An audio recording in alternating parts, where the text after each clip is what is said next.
8 years before Hurricane Katrina, the largest evacuation of an American town happened in the cities of Grand Forks, North Dakota and East Grand Forks, Minnesota. Usually divided by the Red River of the North, these two cities were flooded together as one major disaster. 50,000 people left their homes behind as downtown began to flood and eventually burn as well. While other cities have flooded, while other cities have drawn up expensive plans to prevent future disasters, we found some cities that are not messing around when it comes to flood protection, using every tool possible. This giant pump is one way Grand Forks is successfully fighting the floods. They knew the water was coming back in April of 1997. They had seen it before. The river was really starting to come up fast. Grand Forks Herald reporter Brad Doken watched as the flood blocked access to his town. At the same time, a small fire started, and since fire trucks couldn't get in there, it quickly turned into an inferno that raged through 11 downtown buildings. The newspaper never stopped, and they actually stopped the press in mid-run that Friday night. The presses only stopped, as you see here, because the flood started expanding the paper stock, smearing the ink, and shutting down the printers themselves in the early morning hours. But by late afternoon, the presses started up again on a backup machine 277 miles away in St. Paul, Minnesota. You know, people are dealing with trying to get a paper out, but at the same time trying to keep their homes safe. Deep in the newspaper's basement, there is a box of photographs and first-hand accounts. This strong-willed newsroom refused to stop. The flood and fire may be old news today, but this story made the people of Grand Forks do something. This is Lincoln Drive neighborhood. Yep. That's the green space area now. Yep.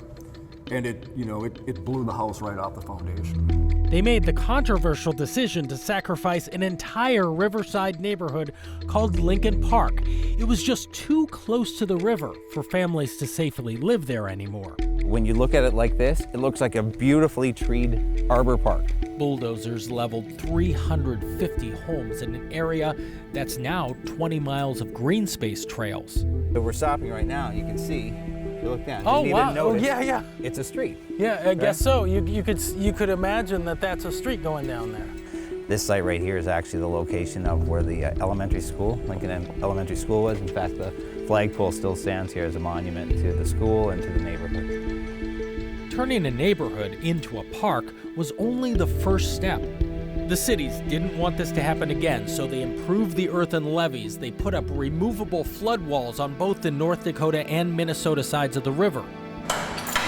Oh my goodness. I didn't expect that to go down that far.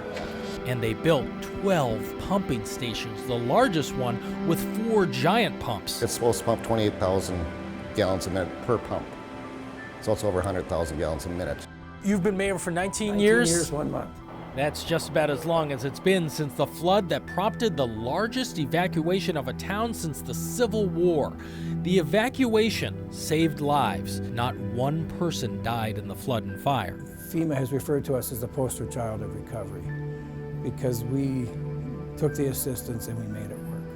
Nearly $500 million came from the federal government. In fact, that's President Clinton in a helicopter over the 54-foot floodwaters.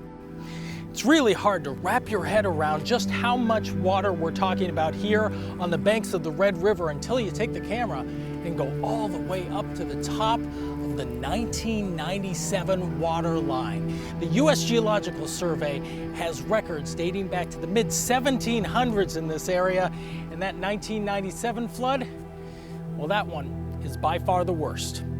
Since the upgrades, there have been many floods, but this system has worked. The water is now held back by river diversions, 120-inch diameter pipes, and a strong survival instinct. Just like that stopped newspaper press, Grand Forks found a way to keep running.